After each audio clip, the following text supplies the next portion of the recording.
What is it about conflict that makes it so difficult to deal with, and how come good people can turn into such monsters in the face of conflict?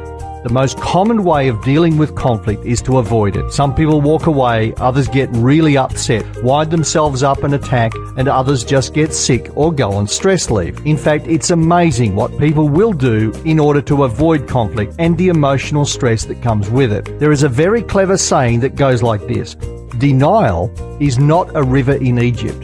Denial is, however, one of the most common problems when it comes to resolving conflict. When confronted with a tense or difficult conflict, too many people smooth it over, bury their head in the sand, and the conflict goes on for another 1, 2, or 3 weeks, months, or even years in some cases. I want to introduce you to a definition of conflict and then give you a pathway for the resolution of conflict. Before I do, I want to say this. For some people, even the word conflict means warfare, dead bodies and blood on the streets, and it's very common for women and men to see anything less than that as not being in conflict at all. So this is a definition that starts at a very low level, because most conflict starts out as very small upsets and builds and grows into a full-scale battle. So here's the definition. Conflict exists when one person has a need of another and that need is not being met. Now, don't be fooled by the simplicity of this definition. The resolution of conflict starts from here, and the first step is to express the need. The second step is to find out if the need can or cannot be met. If the need can be met, then we have resolution. If it's a no, then we negotiate to resolve the conflict, or we go into the management of conflict. So here's the problem. Most people go straight from having an unmet need into the management of conflict, bypassing step 1 and step 2 because they are afraid and don't talk to the people who can do something about it. And that's not pretty. In fact, it gets quite ugly. So here's what the management of conflict looks like: sulking, withdrawing, getting sick,